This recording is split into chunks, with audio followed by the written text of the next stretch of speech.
Breaking news భద్రాచలంలో 6 అంతస్తుల భవనం కుప్పకూలింది. రామాలయం సమీపంలోని సలీం టీ స్టాల్ ముందు వీధిలో ఈ ఘటన జరిగింది. బిల్డింగ్ శిథిలాల కింద 6 ప్రాణాలు కోల్పోయారు. సహాయక చర్యలు కొనసాగుతున్నాయి.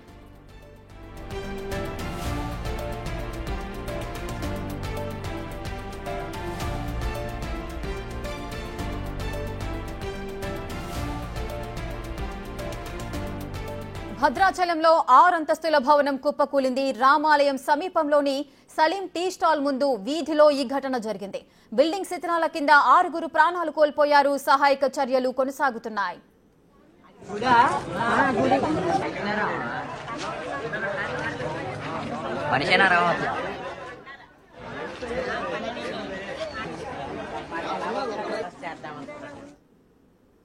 రైట్గా భద్రాచలంలో 6 అంతస్తుల భవనం ఒక్కసారిగా కుప్పకూలింది. దీనికి సంబంధించిన పూర్తి డీటెయిల్స్ మా ప్రతినిధి భాస్కర్ అందిస్తారు. భాస్కర్, అసలు ఏం జరిగింది? 6 అంతస్తుల భవనం ఒక్కసారిగా ఈ విధంగా శిథిలావస్థకు చేరుకోవడానికి గల కారణాలేంటి? 6 ప్రాణాలు కోల్పోయినట్లుగా సమాచారం అందుతోంది. వివరాలేంటి? ఇప్పటికే భద్రాచలం పరిసర ప్రాంతం అయినటువంటి రామాలయం సమీపంలో ఎంతో పేరున్నటువంటి సలీం టీసాలి ఎదురుగానే ఒక కొత్త బిల్డింగ్, అంటే గతంలో ఉన్న పాత పెంకుటిలను కూలగొట్టి దాని ప్లేస్ లో మరి వితౌట్ పర్మిషన్ తోటి ఎలాంటి పంచాయతీ శాఖ నుంచి సరైన అనుమతి పత్రాలు లేకుండానే బిల్డింగ్ నిర్మాణం చేపడుతున్నారు అనేది గతంలో కూడా అక్కడ స్థానికులు కావచ్చు, చుట్టుపక్కల సామాజికవేత్తలుగా అంతా కూడా ఐటీడీఏ ప్రాజెక్ట్ ఆఫీస్ కూడా ఫిర్యాదు చేసిన నేపథ్యం అయితే ఉంది. కానీ దాంతో పాటు ఆయనకు ఉన్నటువంటి అధికార అంటే ఒకవైపున అధికారుల సాన్నిధ్యం కావచ్చు లేదా రాజకీయ ఒత్తిళ్లు నడవ మొత్తానికైతే బిల్డింగ్ ని మాత్రం అక్రమంగా కట్టడాలు కొనసాగిస్తున్నారు. ఫలితంగా ఒకవైపున ఆ ల్యాండ్ సాయిల్ టెస్ట్ కూడా చేసుకోకపోవడంతో మరొకవైపు అని చెప్పుకోవాలి, మరొక గల కారణం అని చెప్పుకోవచ్చు. ఎలాంటి బిల్డింగ్ నిర్మాణ సమయంలో ఎలాంటి నాణ్యత పరిణామాలతో పాటుగా సరైన జాగ్రత్తలు లేకపోవడం వలన ఈ ఘటనకు దారితీసిందని కూడా చుట్టుపక్కల వాళ్ళు కావచ్చు లేకుంటే పరిసర ప్రాంత ప్రజలు కూడా చెబుతున్న నేపథ్యం అయితే ఉంది. రేఖ మొత్తానికైతే మాత్రం అంటే బహుళంతస్తు బిల్డింగ్ నిర్మాణం వాస్తవంగా అది గ్రామ పంచాయతీ గా ఉన్నటువంటి యొక్క భద్రాచలం పట్టణానికి బహుళ అంతస్తుల బిల్డింగ్ నిర్మాణ సమయం కనీసం ఆదేశాలు కూడా ఎలాంటి లేకపోవడం, ఇటీవల కాలం అనధికారికంగా అక్రమంగా చాలా వరకు కూడా రామాలయ పరిసర ప్రాంత ప్రజల వరకు కూడా చాలా వరకు కూడా ప్రాంతంలో ఉన్నటువంటి వాళ్ళు ఆ టెంపుల్ సిటీగా పేరు రావడంతో ఆ ప్రాంతంలో మొత్తానికి అయితే బహుళ అంతస్తు బిల్డింగ్ నిర్మాణం చేపడుతున్నారు. ఇప్పుడు జరగకూడని నష్టం జరగడంతో ఒక్కసారిగా ఇప్పుడు ఆ ప్రాంగణంలో మొత్తం కూడా ఆ బిల్డింగ్ నిర్మాణ సమయంలో 6 నుంచి 7 మంది పైగా వరకు కూడా కార్మికులు ఉన్నారని తెలుస్తున్న నేపథ్యం అయితే ఉంది. ఇప్పుడు వాళ్ళంతా కూడా సజీవంగా ఉన్నారా లేదా ప్రాణం విడిచారని కూడా తెలియని పరిస్థితి అయితే నెలకొని ఉంది. మొత్తానికి బిల్డింగ్ నిర్మాణ పనులు అయితే కొనసాగుతూనే ఉన్నాయి. మొత్తానికైతే ఆ బిల్డింగ్ కి సంబంధించి సరైన సేఫ్టీ మెజర్మెంట్స్ కూడా ఎలాంటివి లేకపోవడంతో ఈ ఘటనకు గల కారణం అనేది కూడా తెలుస్తున్న నేపథ్యం అయితే ఉంది. అయితే ఇప్పుడు ఈ జరిగిన ఈ నష్టానికి బాధ్యత ఎవరు వహిస్తారు? ఒకవైపున పంచాయతీరాజ్ అధికారులు, గ్రామ పంచాయతీ అధికారులు బాధ్యత వహిస్తారా లేకపోతే బిల్డింగ్ యజమాని పోయిన ప్రాణాలు తీసుకొస్తారనే సందేహం కూడా అక్కడ నివృత్తమైన నేపథ్యం అయితే ఉంది. రేఖ మొత్తానికైతే ఇలాంటి భాస్కర్, 6 అంతస్తుల భవనం ఒక్కసారిగా కుప్పకూలింది. 6 చనిపోయినట్టుగా సమాచారం అయితే అందుతోంది. అంటే 6 కూడా అక్కడ పనిచేసే కూలీలా? అసలు ఏంటి, వారికి సంబంధించిన వివరాలు ఏమైనా తెలిసాయా? వరకైతే మాత్రం అక్కడ కూలీలు వర్క్ నడుస్తుంది అనేది తెలుస్తా ఉంది. మొత్తానికైతే ఇంకంతవరకు కూడా ఆ ఒక జేసీబీ సహాయం లేకపోతే భారీ ప్రొక్లైన్లు వస్తాయి కానీ అక్కడ శిథిలాల కింద ఏదైతే బిల్డింగ్ పేకి మెడలో కూలిపోయిందో ఆ బిల్డింగ్ కింద మొత్తానికైతే ఆ కార్మికులు, మరి వాళ్ళ కార్మికులు అంటే వర్క్ బిల్డింగ్ పనిచేసే వాళ్ళ లేకపోతే ఏమన్నా అక్కడ సేద తీరేందుకు కూర్చున్నారా లేకుంటే పర్యాటకులు కాసేపు అక్కడ తలవాల్చారా అనేది కూడా తెలవాల్సిన పరిస్థితి అయితే నెలకొని ఉంది. మొత్తానికైతే నిన్నటి వరకు కూడా అక్కడ పని జరుగుతున్నట్టుగా తెలుస్తున్న నేపథ్యం అయితే ఉన్నది. కానీ ఈ రోజు పని జరిగిందా లేదనేది కూడా కాస్త అక్కడ కొద్దిగా సందేహం వ్యక్తమవుతున్న నేపథ్యం అయితే ఉన్నది. అంటే లోపల భాగంలో అంటే 6 అంతస్తుల బిల్డింగ్ కనుక అంటే ఏ ఫ్లోర్ లో ఎలాంటి వర్క్ చేస్తారని కూడా బయటకు తెలియకుండానే ఒక గ్రీన్ కర్టన్ ఏర్పాటు చేయడం, ఆ గ్రీన్ కర్టన్ షార్ట్ గా పెట్టేసి లోపల అంటే ఇంటర్నల్ వర్క్ ఒకరు చేపిస్తున్నారు. ఒకరు చేపిస్తుంటే వాళ్ళు అంత ప్లంబింగ్ వర్కా లేకపోతే ప్లాస్టింగ్ వర్కా లేకపోతే ఇంకా సివిల్ వర్క్ ఇంకేం నడుస్తుంది అనేది కూడా తెలవని పరిస్థితి నెలకొని ఉంది. రేఖ అయితే ఈ యొక్క ఘటనకు ఇప్పటికే పోలీసులు కూడా ప్రాంగణాన్ని చేరుకుంటున్నారు. మొత్తానికైతే గ్రామ పంచాయతీ అధికారులు కూడా ఒకవైపున టెన్షన్ పడుతున్న నేపథ్యం అయితే ఉంది. ఎందుకంటే అనధికారికంగా కడుతున్న బిల్డింగ్, అందులో పర్మిషన్ లేదు. దీనిపై కూడా 10 మార్లు కూడా ఐటీడీఏ ప్రాజెక్ట్ అధికారికి కూడా ఫిర్యాదులందని, మరి ఆ ఫిర్యాదులపై కూడా కనీసం పంచాయతీ శాఖ అధికారి ఎలాంటి నిర్ణయాలు తీసుకున్నారు, ఎలాంటి వాటికి సంబంధించి చర్యలు తీసుకున్నారనే దానిపై కూడా పూర్తిగా ఇప్పుడు అంటే ఆ భద్రాచలం పట్టణంలో స్థానిక పరిసర ప్రాంత ప్రజలందరూ కూడా కొద్దిగా ఒకసారిగా ఆవేశంతో ఉన్న నేపథ్యం అవుతుంది. ఎందుకంటే పోయిన ప్రాణాలు 1 కాదు 2 కాదు ఇంకా పెరిగే అవకాశం కూడా ఉందంటున్నారు. ఎందుకంటే ఒకవేళ ఇప్పుడు అక్కడ బిల్డింగ్ లో సివిల్ వర్క్ నడుస్తుంటే 10ల సంఖ్యలో పనిచేయాల్సి వస్తుంది. ఎందుకంటే 6 అంతస్తుల బిల్డింగ్ కనుక అంటే ఒక్కొక్క సెక్షన్ సంబంధించి 4-5 వర్కులు జరుగుతున్న నేపథ్యంలో మృతుల సంఖ్య పెరిగే అవకాశం ఉందని చెప్పుకోవచ్చు రేఖ. భాస్కర్, ఈ ప్రమాదం జరిగేటప్పుడు ప్రత్యక్ష సాక్షులు ఎవరైనా చూసారా? వారితో మాట్లాడే ప్రయత్నం ఏదైనా చేశారా? ఇప్పటివరకైతే ఆ బిల్డింగ్ అంటే మిట్ట మధ్యాహ్నం కావడంతో కాస్త అక్కడ ఎండ వాతావరణం ఎక్కువ ఉంది. మరోవైపున కాస్త ఎదుర్కొన్నట్టు సలీం తీసాలు వరకు కూడా కాస్త మధ్యాహ్నం వేళలో అది క్లోజ్ చేసి ఉండడంతో అక్కడ కొద్దిగా ఆ జనవాసాలు కొద్దిగా తక్కువగా ఉన్నారు. వాస్తవం సాయంత్రం 4:30 ఆ టైం అయితే మాత్రం కొద్దిగా సలీం తీసాలని అతను ఓపెన్ చేశారు. ఆ సమయంలో కొద్దిగా అలిటిది అంటే జన సంచారం ఎక్కువ ఉంటుంది. ఎందుకంటే ఛాయ్ అంటే సలీం తీసాలు అనేది కూడా అక్కడ పేరున్నటువంటి పాయింట్ అది. ఆ ప్రాంగణానికి ఎక్కువ ఎవరు వచ్చినా సరే ఎదురున్నాయి, దాని ఎదురునే ఈ బిల్డింగ్ నిర్మాణం ఉన్నది. దానికి సంబంధించి ఇప్పుడు ప్రత్యక్ష సాక్షులు మాత్రం మరి సేపటి లో కూడా అందుబాటులోకి వచ్చే అవకాశం అయితే మెండుగా ఉంది. అంటే ఆ చుట్టుపక్కల వాళ్ళందరికీ మధ్యాహ్నం కావడంతో కాస్త ఎత్తున వాళ్ళు కావచ్చు, పక్కన అంతా కూడా కొద్దిగా నిద్రకు ఉపక్రమించే సమయం అంటే రెస్ట్ తీసుకునే సమయం.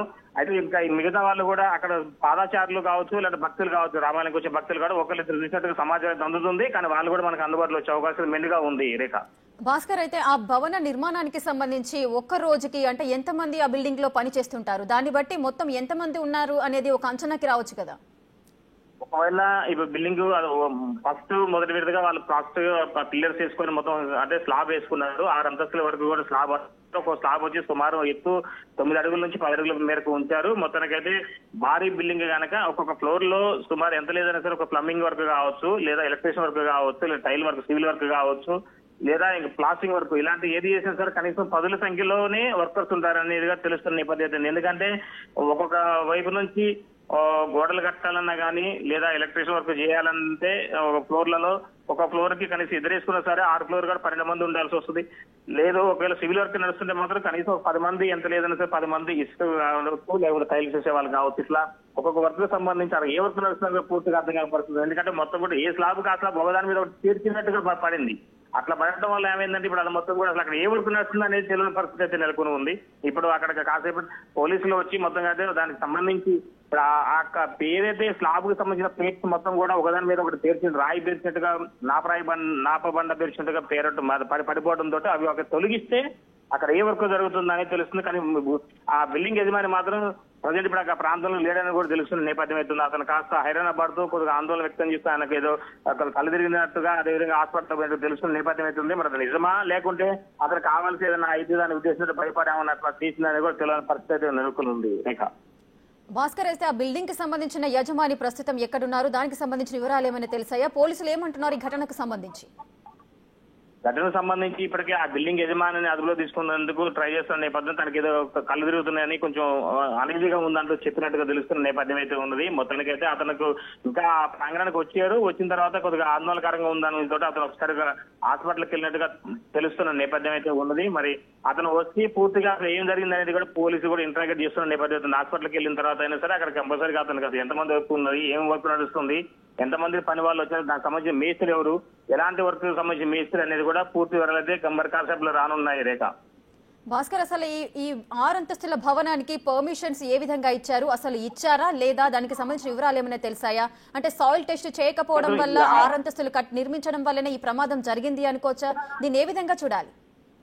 వాస్తవానికి అయితే ఈ బిల్డింగ్ పర్మిషన్ అనేది మాత్రం 6 అంతస్తులకు లేదనేది అక్కడ స్పష్టంగా తెలుస్తున్న నేపథ్యం అవుతుంది. గతంలో దీనికి ఈ బిల్డింగ్ నిర్మాణ సమయంలోనే ఒక సామాజికవేత్తలు కావచ్చు, చుట్టుపక్కల పరిసర ప్రాంత ప్రజలు కూడా అనధికారికంగా బిల్డింగ్ నిర్మాణాలు చేస్తున్నారు అనేది అభియోగం మోపుతూ ఐటీడీఏ ప్రాజెక్టు ఆఫీసర్ కు ఒకటికి 3 సార్లు కూడా వాళ్ళు కంప్లైంట్ ఇచ్చారు.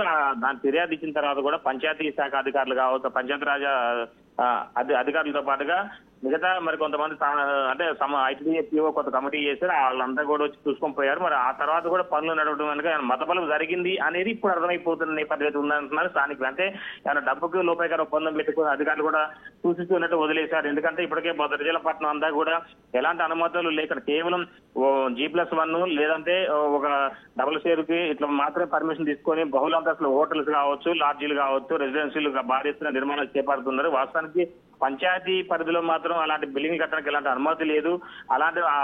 అదే వాటిని సాగుగా చూపెట్టి వాళ్ళందరూ కట్టుకున్నారు, నేను కట్టుకోవడానికి ప్రాబ్లం ఏంటి అనేటట్టుగా ఈయన ఒత్తిడి తీసుకొచ్చి వాళ్ళకి ప్రలోభాలు గురి చేసి ఇక బిల్డింగ్ నిర్మాణం చేపడుతున్నట్టుగా తెలుస్తున్న నేపథ్యం అయితే ఉంది. ఎందుకంటే ఇప్పటికే ఆ బజార్లో పదుల సంఖ్యలో నుంచి మొత్తం భద్రాచలం రామాలయం పరిసర ప్రాంతం అంతవరకు చూసుకుంటే మాత్రం కనీసం ఒక 100 బిల్డింగ్ల వరకు కూడా ఇలాంటి బహుళ అంతస్తు బిల్డింగ్లు ఉన్నాయి.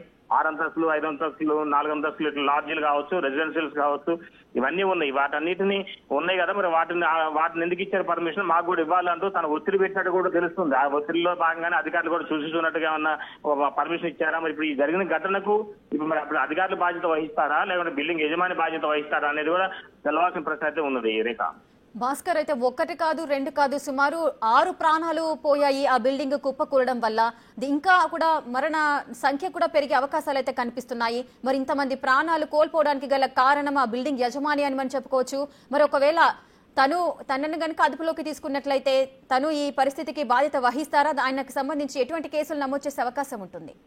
ఆయన ఇప్పుడు ఈ కేసు నుంచి ఇప్పుడు ఈ ఘటన జరిగిన తర్వాత ఆయన కాస్త అనారోగ్య సమస్య ఉన్నట్టుగా, ఒక్కసారిగా తనకి ఏదో మనసు బాగాలేదు, గుండె అంటే ఏదో ఆతృతగా కొద్దిగా ఆవేదనతో ఉన్నట్టుగా తను అనిపించి హాస్పిటల్కి వెళ్తున్నట్టుగా సమాచారం అందింది. మొత్తానికైతే డాక్టర్లు మరి ఆయన పర్యవేక్షించిన తర్వాత ఆయనకి ఎలాంటి ప్రాబ్లం ఉందని చెప్తారని కూడా తెలవాల్సిన ప్రశ్న ఉంది. మరోవైపున పోలీసులు కూడా ఏమంటే స్పందించారు, ఆ ప్రాంగణాన్ని చేరుకున్నారు. శిథిరాల కింద ఎంతమంది ఉన్నారని కూడా వాకప్ చేస్తున్నారు. కానీ యజమాని మాత్రం పూర్తి స్థాయిలో మరి ఆయన చెప్పేది వాస్తవాలు ఇంతమంది పనిచేస్తున్నారు, పలానా వర్క్ నడుస్తున్నారు చెప్పితే దానికి సంబంధించి ఆ వర్కర్స్ సంబంధించి ఒక్కొక్కళ్ళన బయటకు వచ్చినా సరే తను వాళ్ళ ద్వారా ఎంతమంది లోపల ఉన్నారని తెలిసే అవకాశం మెండుగా ఉంది. లేదా పనికి సంబంధించిన మేస్త్రి ఎవరైతే ఉంటారో ఆ మేస్త్రి కూడా ఆ ప్రాంగణానికి చేరుకుంటే అతను ఎంతమందిని ఈ వర్క్ కి పంపించారు, ఒక 10 సంఖ్యలో ఉన్నారా, లేకపోతే 5 ఉన్నారా, 2 ఉన్నారా అనేది కూడా తెల్లాల్సిన ప్రశ్న అయితే అంటే ఒక అవకాశం మెండుగా ఉంది, అంటే అది తెలిసే అవకాశం ఉంది. కానీ ఇంకా మేస్త్రి అనే అతను ఎవరైతే వర్కర్ లేబర్ ను పంపించినటువంటి మేస్త్రి ఉన్నారో అతను ఇంతటికి రాలేదు. ఇంకా అతను కూడా వేలో ఉన్నట్టుగా తెలుస్తున్నా ఉన్నది. అతను వచ్చిన తర్వాత మరి కాసేపట్లో ఎంతమంది శిథిరాల కింద ఉన్నారనేది కూడా క్లియర్ తెలిసే అవకాశం అయితే ఉంది రేఖ. భాస్కర్, ప్రజెంట్ ఆ బిల్డింగ్ కుప్పకూలిన దగ్గర మొత్తం ఎంతమంది చేరుకున్నారు? పోలీసులు కానీ రెస్క్యూ సిబ్బంది ఎవరైనా చేరుకున్నారా? అదేవిధంగా అక్కడ పనిచేస్తున్న వర్కర్స్ కి సంబంధించిన కుటుంబ సభ్యులకు సమాచారం అందిందా? కూడా వివిధ ప్రాంతాలకు చుట్టుపక్కల అంటే కొంతమంది స్థానికులు ఉన్నారు, మరి కొంతమంది బయట ప్రాంతానికి చెందిన వాళ్ళు కూడా ఉన్నారు, కొంతమంది నెల్లిపాక, మరోవైపు లక్ష్మీపురం, అట్లా పరిసర ప్రాంతానికి చెందినటువంటి కార్మికులు వాళ్ళంతా బహుళ అంతస్తుల నిర్మాణం అంటే వాళ్ళు బిల్డింగ్ వర్క్ చేసే వాళ్ళంతా కూడా ఉన్నట్టుగా తెలుస్తుంది.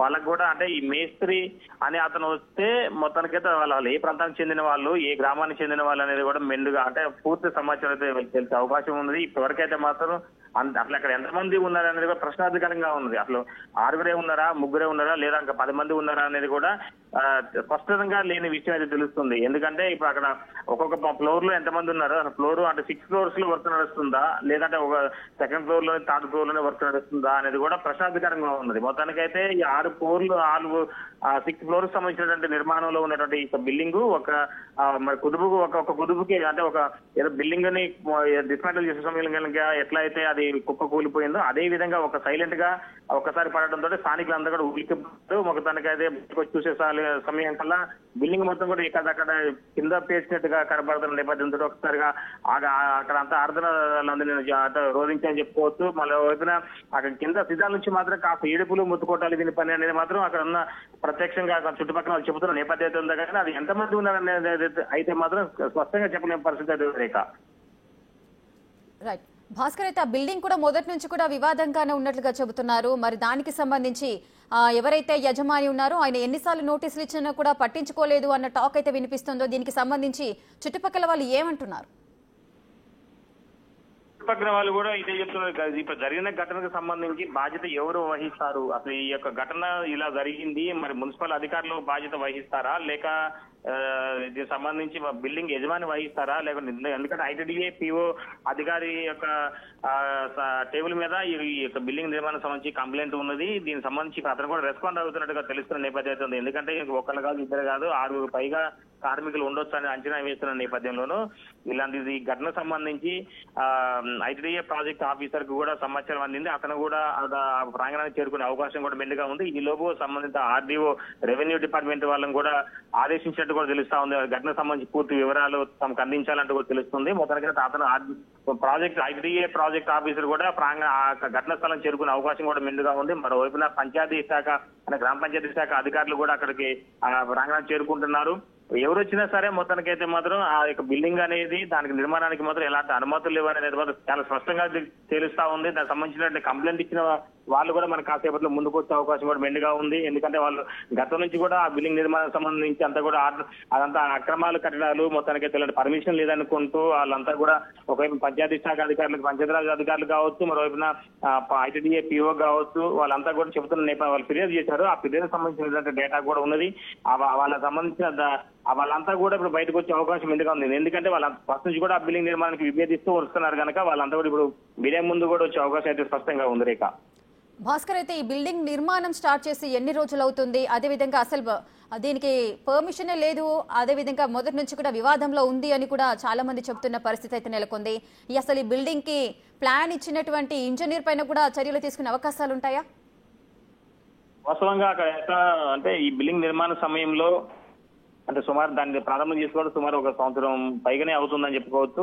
ఎందుకంటే అది అంటే ఒక 2-3 నెలల్లో కట్టే బిల్డింగ్ అయితే కాదు. ఎందుకంటే 5-6 ఫ్లోర్ల వరకు పైగా ఉంది కాబట్టి 6 ఫ్లోర్ల వరకు ఉంది కాబట్టి ఆ 6th ఫ్లోర్ కి సంబంధించినటువంటి నిర్మాణం, మరోవైపున బిల్డింగ్ ఆర్కిటెక్చర్ గా సంబంధించిన అతను కూడా మరి అతను భద్రాచలం అతనైనా లేకపోతే మరి ఇతర ప్రాంతాలకు చెందిన అతను అది కూడా తెలవాల్సిన విషయం అవుతుంది. ఎందుకంటే జనరల్ గా భద్రాచలం పట్టణంలో ఉన్నటువంటి బిల్డింగ్లు నిర్మాణానికి సంబంధించి చాలా వరకు కూడా అనధికారికంగానే నిర్మాణాలు చేపట్టారు. వాళ్ళంతా కూడా ఒక వాస్తు ప్రకారం లేదా ఒక డిజైన్ అంటే ఒక సహాయంతో అంత నిర్మాణాలు చేపడుతున్నారు కనుక ఇప్పుడు దీనికి కూడా కంపల్సరీగా ఒక ప్లానర్ ఉంటారు అనేది కూడా తెలుస్తున్న విషయమే. కాకపోతే ఇప్పుడు ఈ బిల్డింగ్ నిర్మాణ సమయంలో ఎంతమంది ఇప్పుడు ఆ ప్లానర్ ఎవరు, దానికి పర్మిషన్ ఇచ్చింది ఎవరు, అసలు పర్మిషన్ కానీ అప్లై చేశారా లేకపోతే అనధికారికంగా నిర్మాణం చేపడుతున్నారా అనేది అనధికారికంగా చేపడుతున్నారనే విషయం అయితే రూఢి అయింది. కానీ బట్ అది ఎన్ని ఫ్లోర్లకి అనుమతి ఇచ్చారు, అసలు ఒక సింగిల్ ఫ్లోర్ కి ఇచ్చారా లేదంటే జీప్ భాస్కర్, అయితే పర్మిషన్లు లేకుండానే ఈ విధమైన పర్మిషన్స్ లేకుండానే ఈ విధమైన అక్రమ నిర్మాణాలు మరొక చోట కూడా వెలుస్తున్నట్టుగా సమాచారం అయితే అందుతుంది. ఇంకా ఇటువంటి బిల్డింగ్స్ ఎన్ని ఉన్నాయి? రైట్, ఒక్క నిమిషం మీరు హోల్డ్ లో ఉండండి భాస్కర్. రైట్, ఇక ఈ బిల్డింగ్ నిర్మాణం అయితే ఆది నుంచి కూడా వివాదంగానే ఉంది. నిర్మాణాన్ని ఆపాలని ఎంతమంది ప్రయత్నించినా కూడా సాధ్యం కాలేదు. సుమారు 6 నెలల క్రితమే ఇది అక్రమ నిర్మాణం ఆపాలంటూ కూడా పంచాయతీ సిబ్బంది కూడా బిల్డింగ్ యజమానికైతే సూచించారు. కానీ నిర్మాణదారు అయితే మాట వినలేదు. నోటీసులు ఇచ్చినా కూడా పట్టించుకోవట్లేదు. ఇంటి యజమాని సామాజిక కార్యకర్తలను అనేక రకాలుగా కూడా బెదిరించారు. పట్టణంలోని అనేక బిల్డింగ్ నిర్మాణాలు కూడా ఇలాగే నిబంధనకు విరుద్ధంగా జరుగుతున్నాయంటూ కూడా ఎవరు ఫిర్యాదు చేసినా కూడా దానికి సంబంధించిన శాఖ అధికారులు కూడా పట్టించుకోవడం లేదని విమర్శలు అయితే వినిపిస్తున్నాయి. దీనికి సంబంధించి కూడా సుమారు ఇప్పటికి వరకైతే మనకు తెలిసిన సమాచారం ప్రకారం 6 అయితే ప్రాణాలు కోల్పోయిన పరిస్థితి ఉంది. మరి ఇంకా శిథిలాలు తీస్తున్న కొద్దీ ఇంకా ఎన్ని శవాలు బయటికి వస్తాయి అనేది కాస్త ఆందోళనకరంగానే కనిపిస్తోంది. మరి సిచ్యువేషన్ ని బట్టి ఆ బిల్డింగ్ యజమాని ఎక్కడున్నారు, ఆయనకు సంబంధించి చర్యలు ఏ విధంగా తీసుకోబోతున్నారు, ఈ బిల్డింగ్ కి పర్మిషన్స్ ఉన్నాయా లేదా అనే క్లారిటీ కూడా ఇంకా రావాల్సిన అవసరం ఉంది.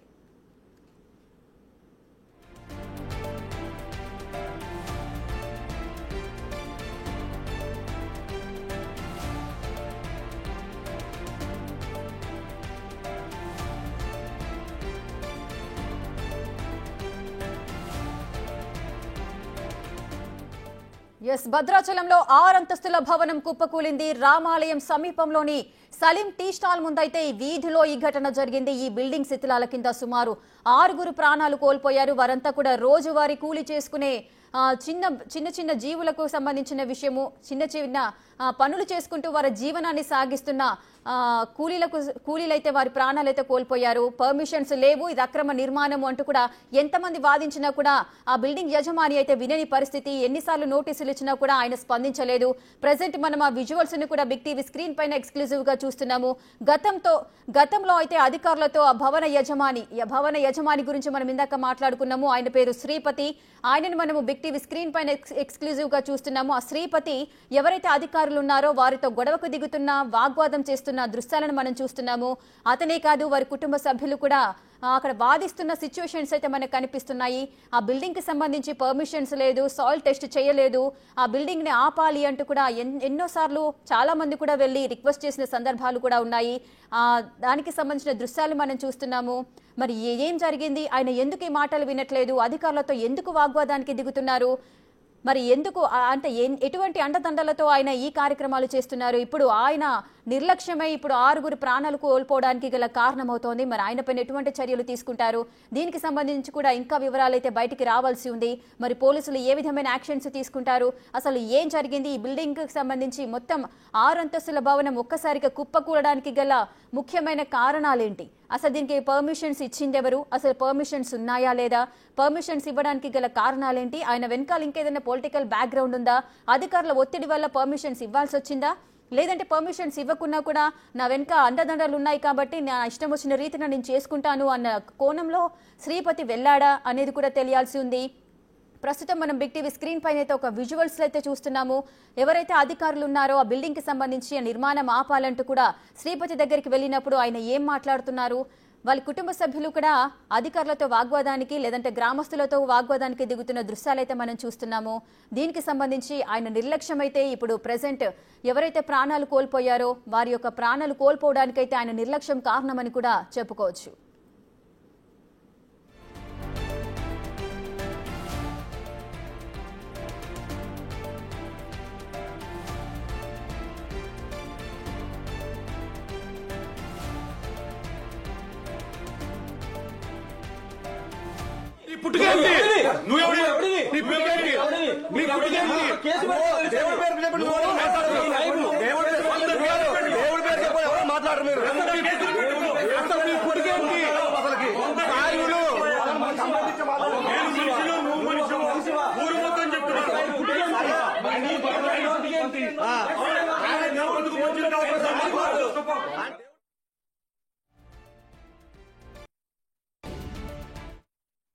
మాట్లాడరు మీరు ఏం చేయలేదు అయ్యగారిని చూసాగాను నేను. ఈ పని నువ్వు చూసుకో. ఖబర్దార్, జాగ్రత్త. సార్ ఏంటి సార్ ఇది బెదిరింపులు? నువ్వు 10 మంది దగ్గర అడుగు తిట్టున్నావు. అర్థమైందా? నువ్వు డబ్బులు అడిగావు. నువ్వు డబ్బులు అడిగావు. సాక్ష్యం చెప్పు. సాక్ష్యం చెప్పు. అడిగావు నువ్వు. డబ్బులు ఇస్తే మిమ్మల్ని అందరినీ ఎగిరిపారేస్తా నేను. మిమ్మల్ని అందరినీ ఎగిరిపారేస్తా. చూపిస్తా. నువ్వు మీ నాన్న మీ తాత ముత్తాతలు రావాలి. మీ తాత ముత్తాతలు ఏమండి వాడు వీడు కాదు. రెస్పెక్ట్. నువ్వు విరమించుకో. ఇది ఎక్కడికి వెళ్ళి చూడు. చూడు నువ్వు నమ్ముకున్న దేవుడు వచ్చిన నన్ను ఏం చేయలేవు. నువ్వు నమ్ముకున్న దేవుడు వచ్చిన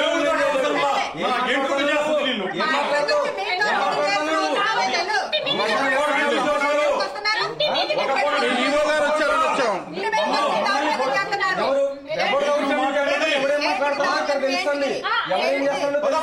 అన్ని కరెక్ట్ ఉంటే ఈవో గారు చేపిస్తారుగా. అన్ని కరెక్ట్ ఉంటే ఈవో గారే చేపిస్తారుగా. ఈవో గారు చేస్తున్నారు కదా. అన్ని కరెక్ట్ ఉంటే ఈవో గారే చేపిస్తారుగా. 5 లక్షలు ఇస్తే 5 లక్షలు ఇవ్వండి డిమాండ్ చేశారు.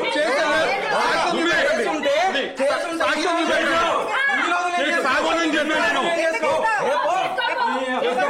5 లక్షలు అడిగారు. 5 లక్షలు అడిగారు. 2 లక్షలు ఇచ్చాను. 20 లక్షలు. నువ్వు 2 లక్షలు 5 లక్షలు నిన్ను నువ్వు అడ్డం పెట్టుకుని మీ అందరికి పుడిచిపారేసే టైం వచ్చింది. అందుకే నా దాకా వచ్చింది.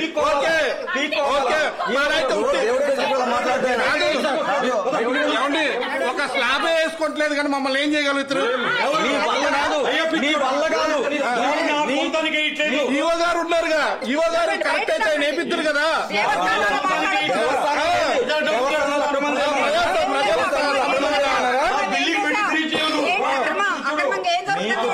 అక్రమంగా జరగకపోతే మరి అధికారులు ఉన్నారు ఏపీఎండి. మరి అధికారులు ఉన్నారు కదా, అధికారితో చెప్పండి పర్మిషన్.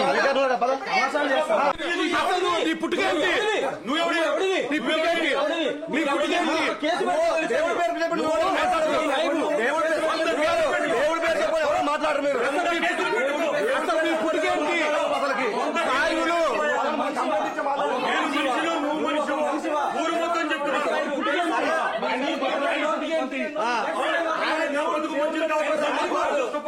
దేవుడి పేరు చెప్పండి. మాట్లాడారు.